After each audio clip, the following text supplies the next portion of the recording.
Hello, hello, amigas. Welcome, welcome, welcome. So excited to be here today. I'm Ayla. I'm your community manager here in the Amigahood, and I just want to officially welcome you to this month's Latinas en Libros book chat.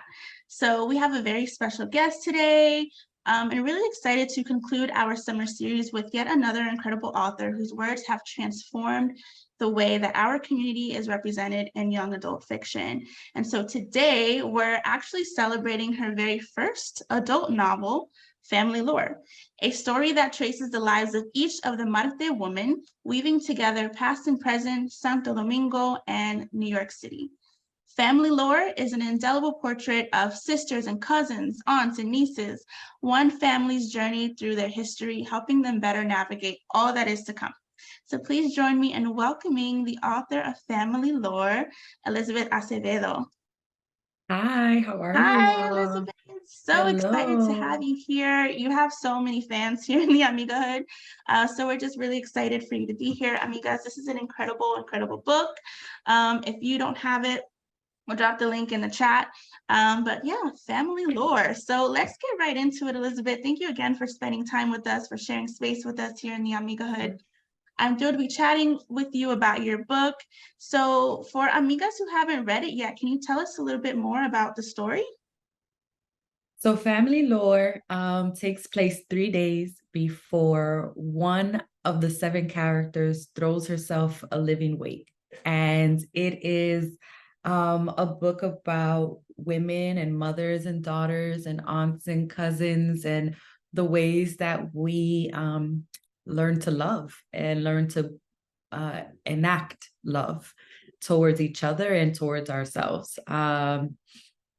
It's a really hard book to describe because I'm like, and then there's so many layers that I want to go into, but I think Right. that's probably the best synopsis.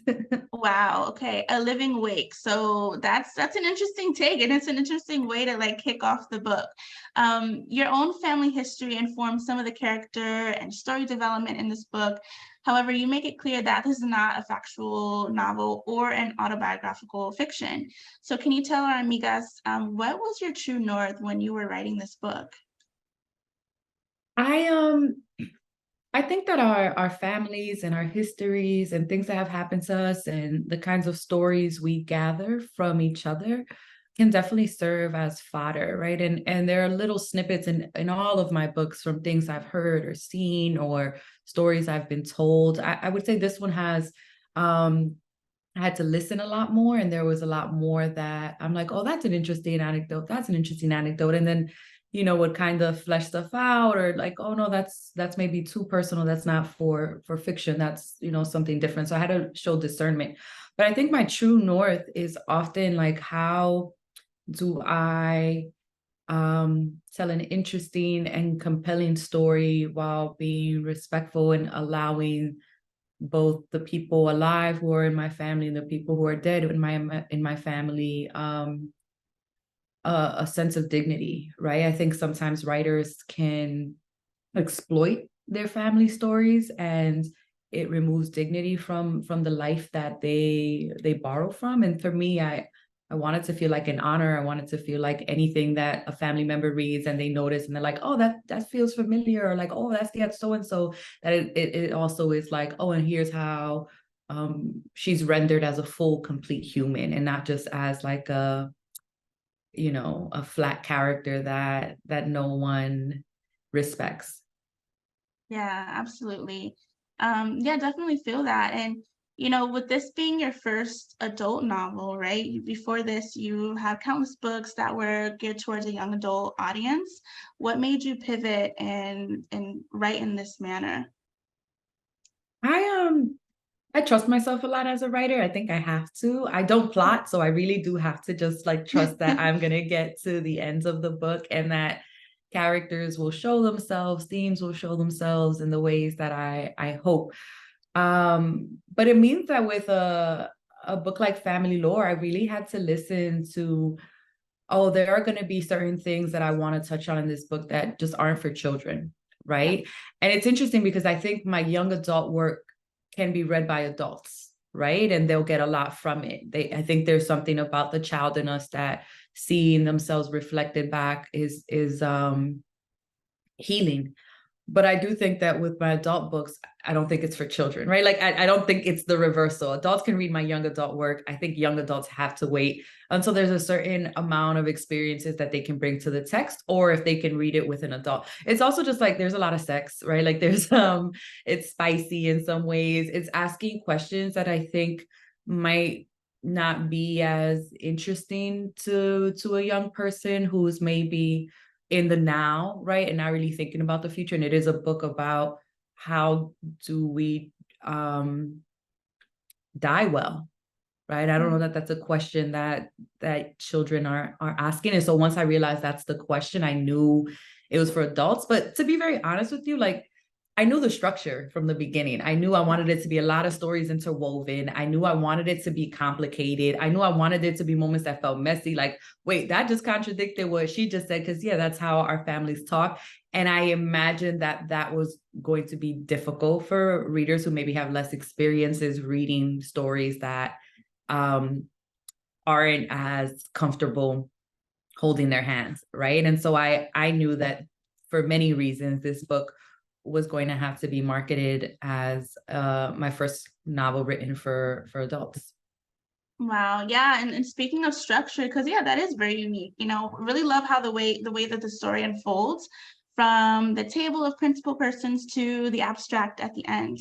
Can you tell our readers how you structured the book? So what came about it? If that was the first thing that you kind of already knew, how did you come about that structure and the role that Ona plays? So I knew one of the things I wanted to tackle is like how our families participate in ensemble truth telling. Like when you try to get a sense of, oh, that family is like this, but it's made up of all these different members who have different memories and different relationships to each other, to their parents, to their children. How do we tell the truth of a unit? And so because of that, I knew that it was going to be multiple characters speaking, that it was going to be a lot of flashbacks interrupting. To me, I feel like memory can often be an interruption. Like I don't sit down and be like, and now I'm going to remember. Like I'll be washing the dishes and it's like, I'll have this thing and I'm like, oh, but like, I don't even know why I'm thinking of it. Right. Like memory just is something that it's constantly echoing in whatever your day-to-day. For me, maybe I'm just an extremely nostalgic person, which is very possible. But I wanted it to feel like these interruptions, these women are preparing, they're not really sure what they're preparing for. They don't know if their sister is sick. They don't know why she's throwing herself awake. But in planning for her, there's an onslaught of like all of the choices that they've made leading up to this moment that keeps kind of interrupting the day-to-day of what they're doing. And so I wanted the novel to be structured where they are in the middle of a thought or a sentence or an action, and then we're in the past, because that's where they are. They're in a memory that either explains that moment or expands that moment or does nothing to that moment. They've just kind of fallen into revelry and then have to pull themselves out and be like, wait, but I still have to prepare for this thing. And so the novel does that back and forth, but I did want there to be some way that there could be context offered, and historical context and ways to complicate certain parts of the stories. And so Ona, who is, you learn pretty early on in the first 60 pages, Ona is the narrator and Ona is Flore's daughter. So Flore is the person who's throwing herself awake and Ona is her daughter, who is an anthropologist. So she is a trained academic, who is often thinking about the Dominican Republic and contextualizing the Dominican Republic. And so prior, when she heard her mother was throwing herself awake, she kind of decided to start collecting the stories of the women in her family because she doesn't know why her mother is doing this. So it's like a just in case / I'm not working on anything. My research is stalled. Maybe there's something here. So she's doing these interviews and you realize that a lot of the stories we're hearing are stories that Ona has been collecting. But then that means that she also comes into the text quite often. So you'll be talking about the grandmother and she'll interrupt and be like, we didn't really have a term around postpartum, in the 1940s, 1950s, 1960s when my grandmother was giving birth, but she might have been having postpartum depression. Like she might have really been struggling. And then she kind of just goes away. But I think it offers a way for the way that sometimes younger generations can look at their parents and be like, we now have language for that. And language it offers a grip for something that otherwise is hard to hold.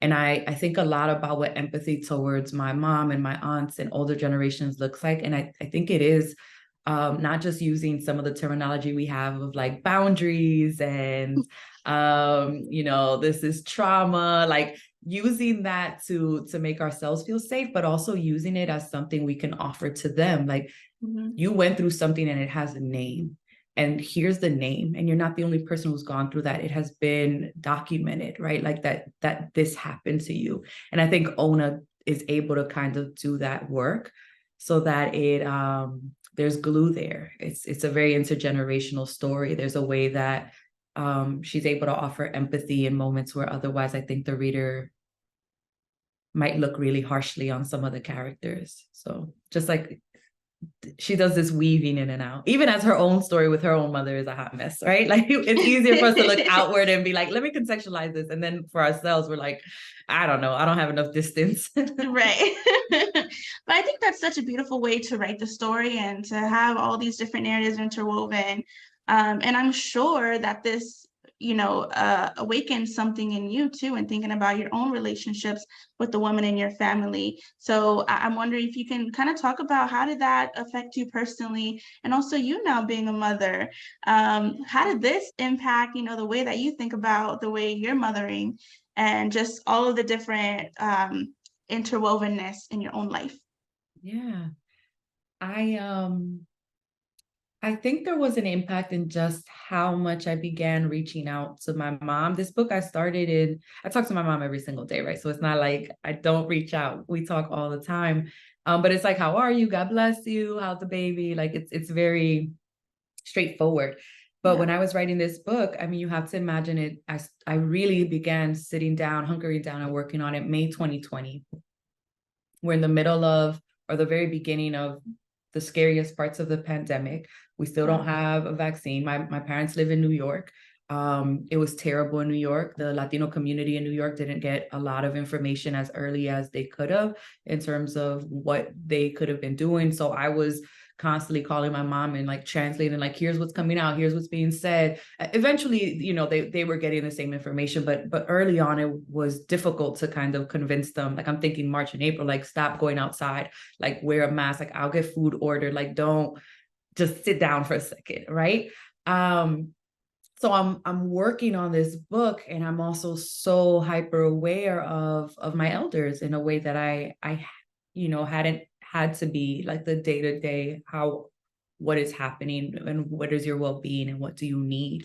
And so I'm thinking of all these questions, and it was curious because although my mom and I will talk, the questions that would come up for me were just so bizarre. Like it would be like, so Ma, you grew up in El Campo, and like how did it feel to know that the rich houses had like washing machines and you were going down to the river to hand wash all your clothes? And my mom is like, no, like washing machines didn't exist. And I'm like, no, Mom, like my washing machine definitely existed when you were a kid. She's like, no, we didn't have any washing machines on the entire island. I'm like, that's just not, like, they had existed since the 1800s. So I'm like Googling, I'm like, no, they existed, but it's like, oh, but this is, her world was shaped in such a way where she can't even fathom that was a part of it. So I'm asking these intricate questions that I don't always get a precise answer to, but I get her answer, right? Or even something like, Ma, like when was the first time you saw television? She's like, oh, I was 14. I had to go to the Capitol. Like I was sent to the Capitol to do something, and I saw a television for the first time. So then I had to sit back and be like, what does it mean to a person that the only faces you've ever seen are literally people you know? And so your sense of beauty, your sense of self, your sense of self-worth, of community is completely all established by just like these people. Like there is no screen that tells you what you should look like or be like or wear. It's just the society you occupy. And so there was a way, and then there were things that, because I would ask that question, I would get other stuff from her that it's almost like she had just been looking for a way in to say something, right? And so it was really curious how close I think we felt in that time, how I was constantly like, oh, I have to write this down so I can ask mom about this later. I have to write this down so I can think through this. I didn't interview any of the other women because I didn't want to borrow too heavily from my aunts. I didn't want this to feel like an autobiographical project. I wanted it to feel like I was stretching things that I that were coming up for me. My mom was really just helping me make sure that I was getting time periods and mentalities correct. But I did do a trip to DR in 2021 with my mom, two of her sisters. She's one of 15. But we went Wow. with two of the sisters and her to where they were raised, and they've never been back in, I mean, they're in their 70s now. So for 60 years, pretty much like 50 to Wow. 60 years. And so we're like walking the land where they had, and like that was where the house was, and that was where Papa's finca, where he worked, and that was where this was.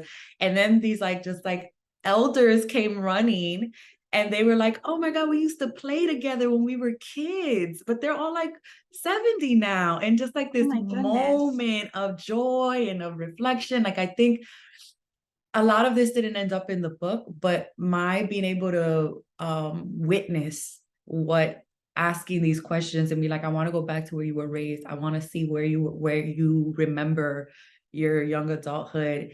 I think there was so much that happened for them, that happened for me. That was really, really beautiful, even if it wasn't necessarily the research. Like I think it's interesting the questions you ask and the answers you get and how they may not necessarily quote unquote serve the thing you're making, but they serve something so much bigger. I think that's so beautiful that your family members got to have that experience through Yeah. you writing and creating this other experience, through this book, right? And so even this idea of your mother not having a television until she was 14 Yeah. and like what shaped her worldview. Meanwhile, she gives birth to her daughter who is like creating that for someone else, right? Yeah. And just Yeah. how full circle that goes. So that's so beautiful, and love that, going back to the island was a part of your research in some way, Yeah. whether it informed this book or just inform more about who you are. And Yeah. so, what will that do for books later, and just your child, all of that. So that's such a rich experience. Thanks for sharing that with us. So during one of the interviews with Tia Matilde, Ona realizes that she and her tia share fertility struggles. Ona asked a question that honestly I'm still processing. You write, it amazes me how few questions I know to ask or who to ask them of until it's already too late for the answer to be useful.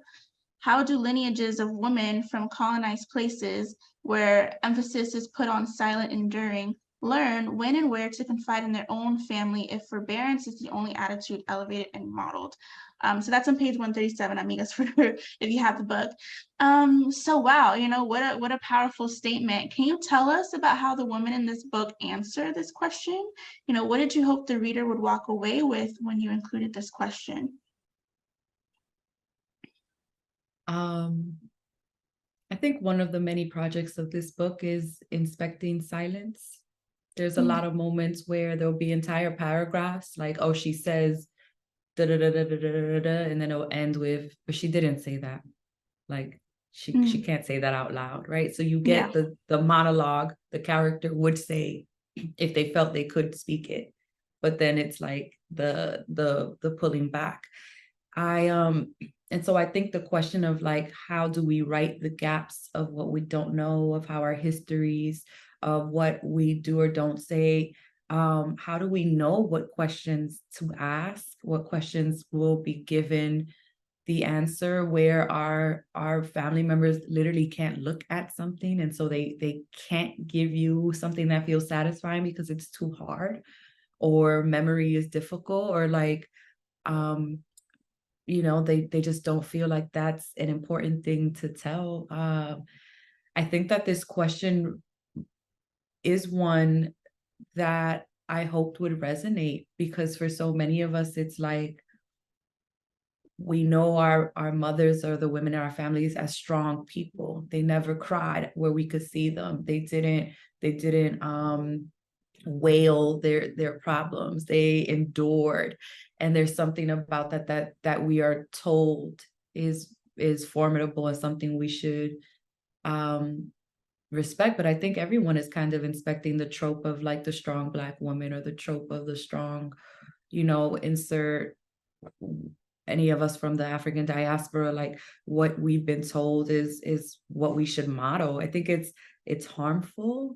I think it makes our softness and our vulnerability feel like weaknesses. And I think it does such a disservice to our elders when they reach an age and they realize they weren't known. Like you didn't open up enough for someone to know you, and Yeah. because you didn't open up, that person probably can't trust you, so they didn't open up to you, right? Like when I think of mothers and daughters of the diaspora and the often what's at play, it's like an inability to allow each other to be known, because there's just so much fronting that they're doing, right? And so it's also just random stuff like my mom. So I was diagnosed with fibroids in the middle of writing this book, and the character Ona, you learn, also has fibroids. So that was a big part, where in trying to conceive, you asked about like my having a baby and how that might have informed the book. So in trying to conceive my child, I learned that I had this massive fibroid on the back of my uterus that was going to have to get removed before anything else could happen, right? So it was like the stop and starts, and then this big thing that takes place. And I'm talking to my mom, and I'm telling her like, yeah, I'm gonna have to have surgery, like it's abdominal, they're gonna have to put, it's like, gonna take a while to. And she's like, oh yeah, yo tenía fibroma, like I had them all down my legs. And I'm like, girl, no, like these are uterine fibroids. What are you talking about down your legs? And I'm talking to the doctor, and I'm like, yeah, I don't know. My mom said she has a history of fibroids, but I don't know if she like the word, we got different words for it. And she's like, no, when you have so many fibroids, they actually get blood clots that trail from them into your legs. So pain in your legs is one of the ways that sometimes women know that there's something wrong, but it's that there's so many. Wow. And I was just like, oh my gosh, like, mommy, how didn't you tell me that you had this thing, right? Like I've been having, pain for years now, and I didn't know to go to the doctor and to check it out, right? It wasn't until it became pretty much uncontrollable that it would, or that I was trying to conceive, and it's like, why isn't this happening, that they, figured it out. And she's like, oh, I didn't think that was important. Flash forward. So we have all this information. I have it removed. We're going, I'm pregnant. I'm talking to her. And she's like, yeah, I couldn't carry a kid for you if I wanted to. And I'm like, well, you're 73, right? Like you probably couldn't carry a kid if you wanted to. She's like, no, I don't have a uterus. Like I had a hysterectomy when you were 3 years old. I'm like, girl, you had a whole organ removed and you never thought to tell me? And she's like, yeah, because I just had so many fibroids. And I'm like, no. So I asked the question at that point. Like I've been talking to you about fibroids for 3 years now. But it's like, for her, it was like, oh, but that wasn't important. And so then it's also like how silence is often because someone just doesn't think that what they have to say matters.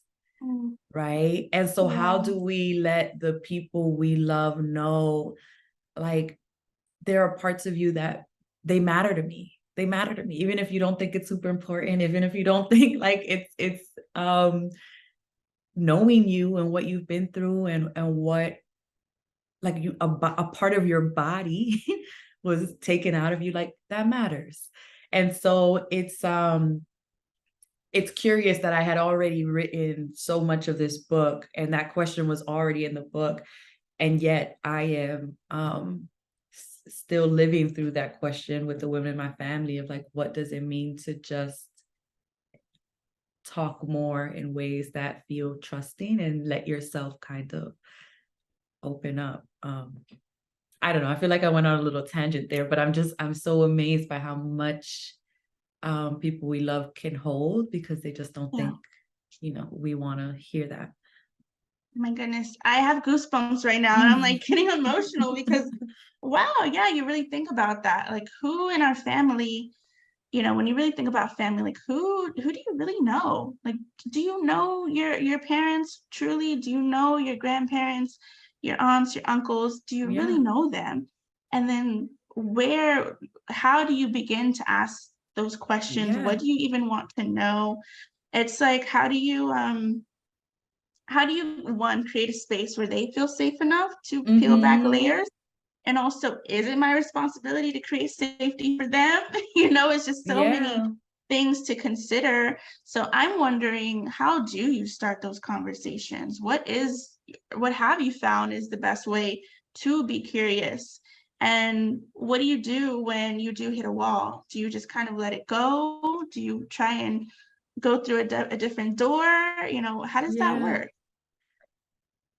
I think that the book kind of models a little bit of Ona is doing an oral history project, right? Which is why some of the way the book is told is very much like oral storytelling, right? Where people are jumping around. I don't know how y'all family work, but my family, you ask one question, they're like, oh, pero déjame decirte esto. And they're going somewhere else and they're talking over here. And you're like, that's not at all what I asked. And they like circle, right? They might get there, they might not. Like, and sometimes similar to the trip to DR, like the point of the question isn't to get the direct answer, it's just to see what they want to say, right? And so I think that there is something about having and I'm going to say this more from observing my husband who really took on the task of an oral history project with the women in his maternal side. His mom is also part of a large family, and she's one of 6 sisters, and he interviewed all of them. So he had a set group of questions, and he would schedule a time, like, I want to interview you, I want to know your story. And Wow. then depending on like how open people were, he would pivot towards more work questions and like, tell me how you got into this job, and like, what do you love about it, and what helps you wake up in the morning? Or like, if they, not really hot on talking about work, well, tell me about your family, and what did it feel like to, have your child, and what was the greatest lesson you learned of being a parent. But like, the point was that he had a framework, but it was really just giving people an opportunity to say what they wanted to say and to kind of shape how, they want to be remembered, of how they want to be held, of how, if there is no other record of who you were except for this conversation that I'm recording, what do you want the record to show? Right. And so I think that there's really formal ways that we could, and I think it makes people feel important, right? Like, I want to set a time and I want to sit down with you for an hour.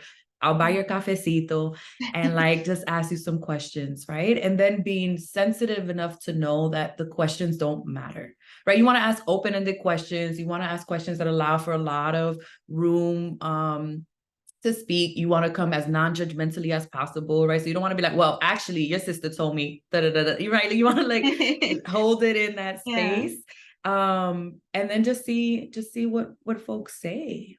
Like, I think there's something about valuing our old people that they feel like, okay.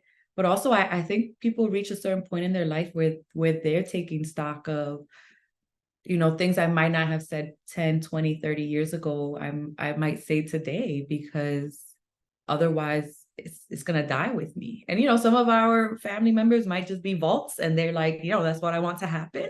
But I think sometimes it's just like an opportunity, but who's going to be like, yo, I want you to interview me because I want you to remember like, no one says that, right? Yeah.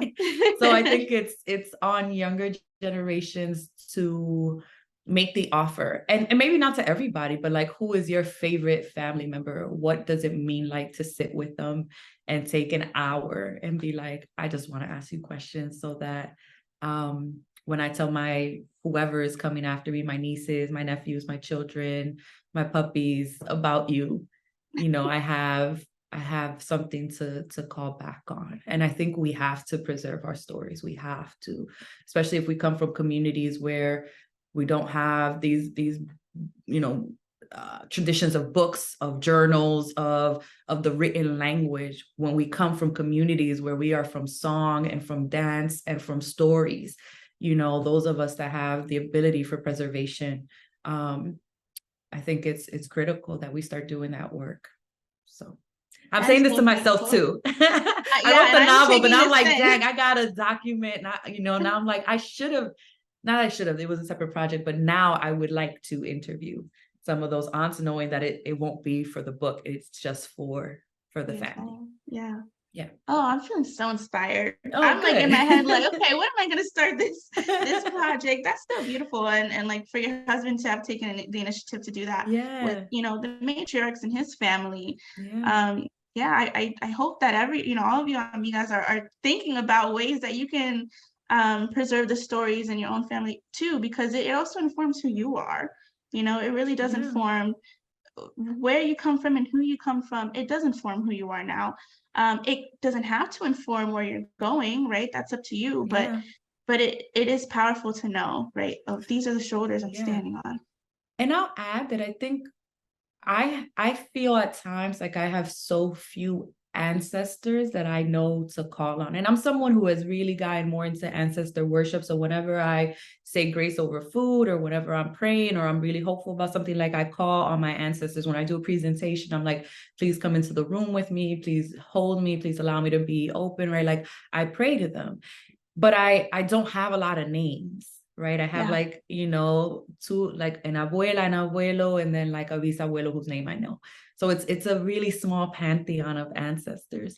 But I imagine that if I interview my oldest uncle and ask him about his favorite uncle or his favorite aunt or his favorite memory of his grandmother, my great grandmother, that there's a way that I can start really shaping out, right, my little pantheon, or learning the names, or God, I didn't even know that person was that dope, right? But it's because it I haven't spoken to maybe the person who had access to the Mm-hmm. different individuals. And so I think for a lot of us who feel a deficit of ancestors, who don't know enough about our history, who feel like we don't know the names, it's interesting how much of those people have trickled into into the family members that are still alive. And so maybe we not only preserve the living members, but we start doing this archival work of preserving generations ago, that potentially. So I don't know. Now I feel like I'm giving myself homework. I'm like, okay, I gotta go do this.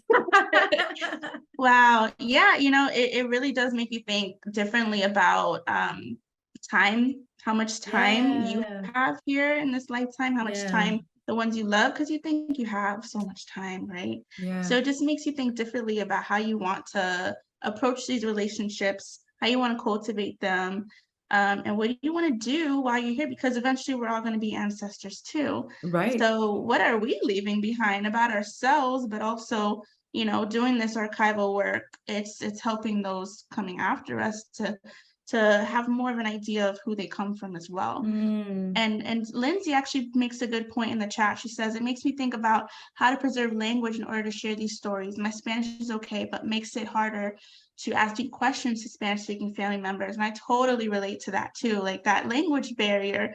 How do you go deep when you don't know, you express yourself better in one language, they express themselves better in another?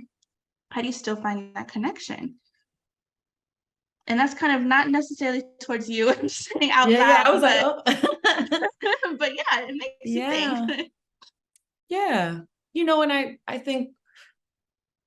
I think there are ways that language is always growing and always changing. And even if folks are more English dominant, Spanish is my first language, and I speak it every day with my parents and my family. But I'm smarter in English. I have more vocabulary in English. There are ways that I have access to. Let me reframe the question.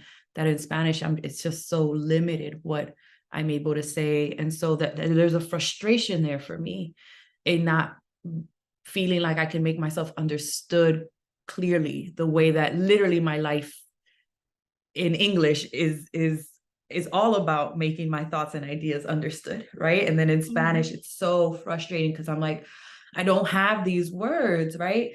But I think that maybe the beauty of an interview is you don't need to do too much talking. You actually should be, stepping back. And so maybe even if you just get enough questions translated, that you can ask those questions and then just record the answer. And then, although it may take time, translate the answer, have someone help you translate the answers, or, whatever the case may be, that,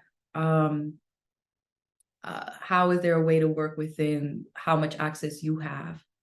And also like that I think having 2 questions, 3 questions, having a little bit is better than having nothing. Even if it's just having your grandmother like, when you are gone, I want to be able to play something and hear you say bendición, mija. Like, can I just get you to like give a blessing and like a prayer so that if I'm in a place of loss, like I know I can turn to your voice. Like, I think how can we, even if it's tiny bits of work, just have something tangible that we hold of theirs.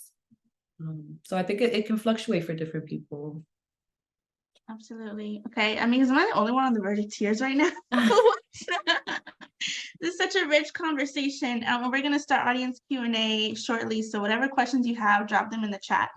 So Elizabeth, I want to talk about the relationship between Ona and her mother. It felt complex, layered, and very real. Ona shares, and this is on page 145 if you have the book, I'd left young because I had to, because this woman who wanted to protect me so much and let her care braid into a vice around my throat. I cannot be a woman in her home. Ona's reflection is one that I suspect, many of our amigas can relate to.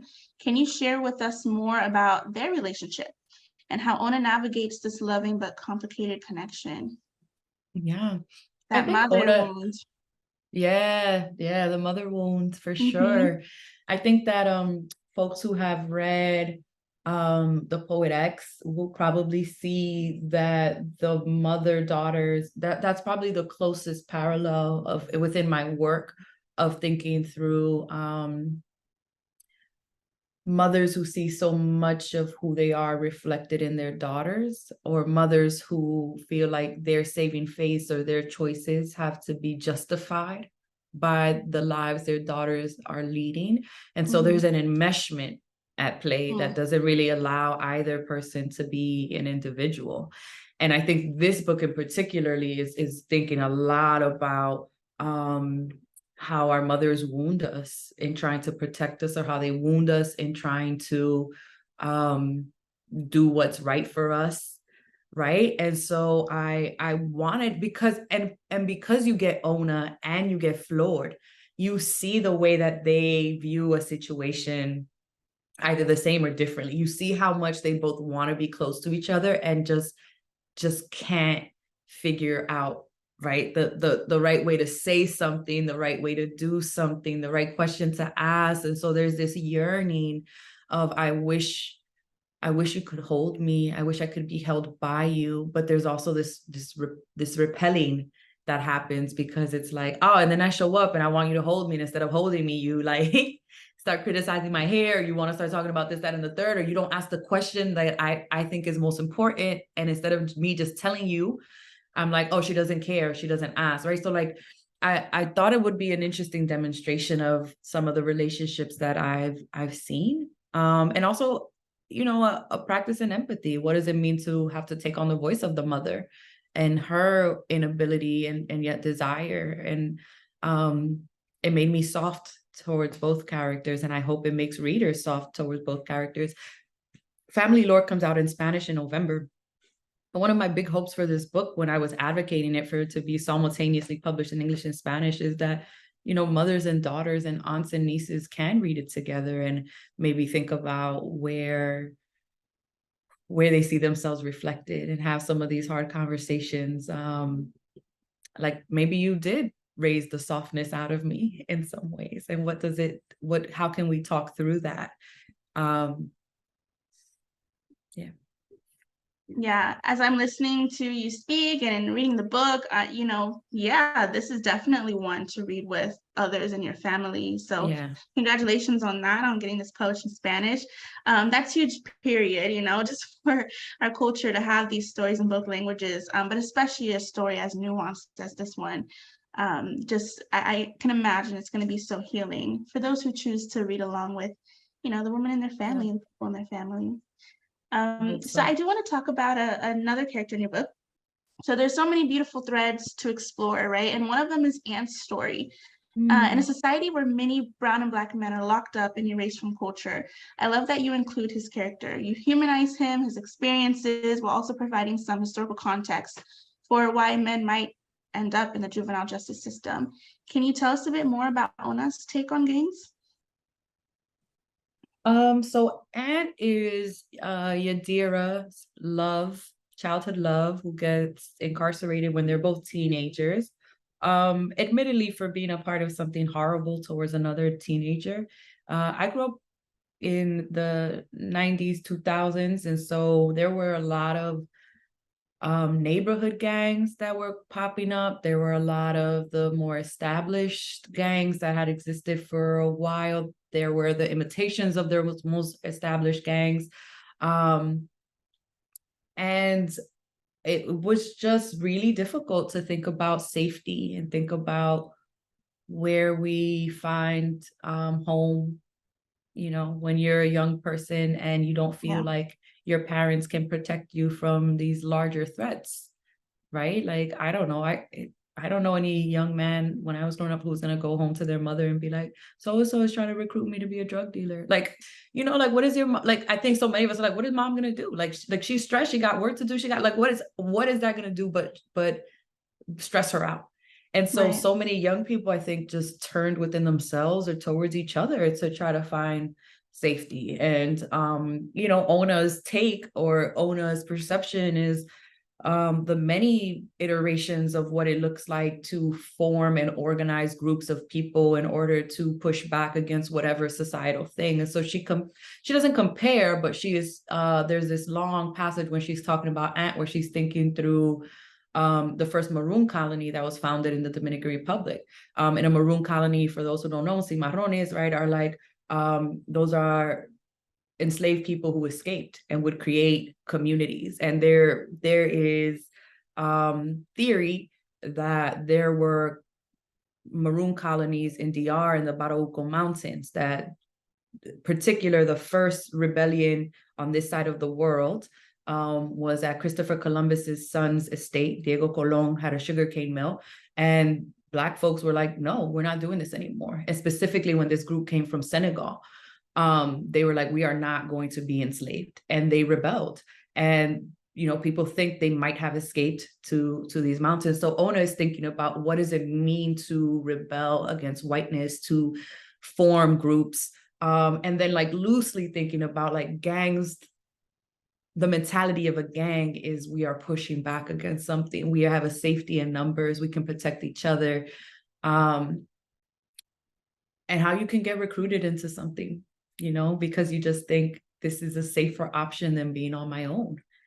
And Anne in particular was just thinking through that. And she's thinking about the carceral state, right? Like, and how enslavement and the carceral state have so much in common. So it's a very layered perspective, but she doesn't really know what to do with Ant, right? It kind of is like feeling really bad for him, and also holding two things. You were a part of something that was really horrible, right, towards someone else, and also you were a human and a person who was making the best choices in a time where there were very few good choices to be made.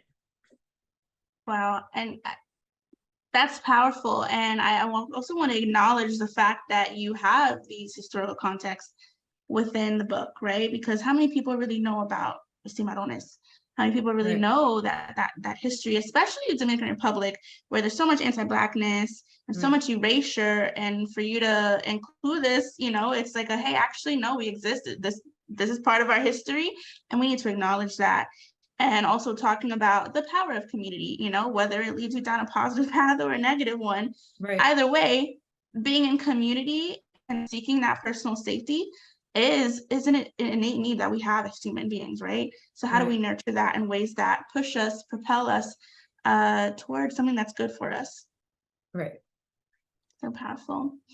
Well, amigas, we'll go ahead and start with Q&A. Thank you so much, Elizabeth, for this incredible conversation and sharing these powerful words with us. So we do have a few questions from our amigas, and I'd like to invite some of them on stage to ask you directly. So the first one we have is from Monica. If I can add you to the stage, and you can unmute yourself. Hi, Monica. Hi, how are you? Thank you so much for taking the time and for writing this book. It was a beautiful book. I laughed, I cried, I did everything. And then I told her to go buy it. So I love that. Thank you, Monica. Of course. So how did writing this book, which is centered around awake and I guess by extension, actually death, change the way you live your life, if at all? I think one of the things that researching this book had me do was I looked into death doulas and what it means to have someone kind of guide you towards the end of your life. And having worked with a birth doula, just the similarities, right? Like, I remember my mother-in-law saying that, the closest she ever felt to death was when she was giving birth, right? And so all of these circles that come up in the book around life and death, and how, I think there's a quote that Floyd has that, like, it's all just a string of pearls, right? And we're just connected and you can't see where the knot begins or ends. There's this one in the next life and the next life. I think that writing this book had me really double down on some of these beliefs that I have that are not necessarily Christian beliefs, that are not necessarily from my Catholic upbringing, that I think I've been slowly researching, ancestor worship and just other faiths, to try to come to terms with what are the philosophies I want to live my life around that aren't centered with what I was taught as a young person, but feel more aligned with who I am. And I think this idea of there are many lives that we will live. There's this life on earth, and then there is our spiritual lives, and our spirits are always with us or can be with us, and we can call them here and we can rely on them. And one day we will be an ancestor. And what does it mean to be training right now to be a good ancestor, right? That I think that this book really solidified my hopes to do that. I want to be someone who future generations call on my name, and I'm there. I'm there, and I'm still, not all the time, right? Because I'm gonna be living my spiritual life. I'm gonna be out here. No, but like, what does it mean to leave good things behind so that you are someone whose name is called? And to be less afraid of death. And I don't know, maybe I'll feel differently in 50, 60 years. Hopefully I get to live that long. But for right now, I think trying to be softer with myself for some of the beliefs that I have had, and how they don't concur with some of the beliefs I currently have around life and death. Well, that's beautiful and fascinating. And I have so many more questions, but we'll talk at some point in our lives. Thank you so I much. love that. Thank you, Monica, for that beautiful question. All right. Our next question comes from Naomi Benya. Hi, amiga. Naomi. Hello, thank you so much for being here. I had a young person introduce me to your work, like it was the Poet X, and then I've read a book since, so thank you. Beautiful. Question for you is about ancestors, and for folks that are, either just starting their journey towards ritualizing and getting to know their ancestors. What are your go-to practices or resources in starting that journey? I began by doing research on setting up an altar. Because I think that just having a space that you go to when you want to commune, and a space that is dedicated, that is, here's where I have my candle, here's where I'm going to have a glass of water, so there's clarity for me to talk to my ancestors. Here's where I'm going to have my incense so that I can clear the room and clear any negativity that I come to this space with. Sometimes people suggest that you make a book of names, of ancestor names, as many as you can get, and that you just put that by your altar so that those folks know. Because it's also important to be like I'm talking to the good ancestors, because not all of us, our ancestors were just like wonderful saints. So we want to be thoughtful about like the good ones, the ones that want to guide me, the ones that in their lives were trying to live well. I honor you. And so for me, it just became with really small practices of trying to pray a couple times a week and say their names. Anytime I say grace, like my prayer is always, ancestors, I wish you peace and I wish you ease, right? And so that it's not just I need something, but like how do we, especially if folks, I think dying can be hard, right? And not always being remembered can be hard. but like wishing ease on people, that prayer, I think, is a balm. And so kind of just talking, right? And I mentioned earlier, I don't have a lot of names. So sometimes I'm talking, I'm like, I don't know who's listening, but I think the beauty of ancestor worship is that it goes back, right? Who might be responding to you or showing up for you may not always be someone who is in the last 3 or 4 generations. It might be in the last 2,000 years, right? And it's just like, what's happening with this chamaquita? Let me go figure out what she needs from me, right?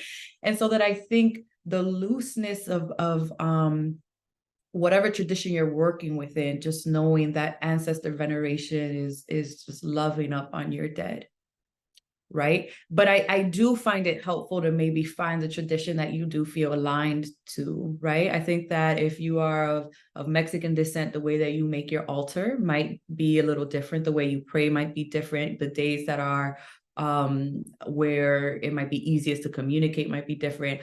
I took a course with a high priestess within Ifa, which is like the umbrella for voodoo, for candomblé, for santeria. Like Ifa is the Yoruba kind of the big daddy who is like, all of these are my offspring, but this is, this is the main one. And that was just really helpful for me to start thinking through just how simple it can be, right? As a recovering Catholic, it can be really scary. Like there are times where I'm like, oh my God, like all the stuff that I was taught comes up for me. And so just the simplicity of like, there can be nothing wrong with saying my grandmother's name and lighting a candle and wishing her well, and then telling her what I am struggling with, and then paying attention to the signs throughout the day that I think are being sent by her. There can be nothing wrong with that.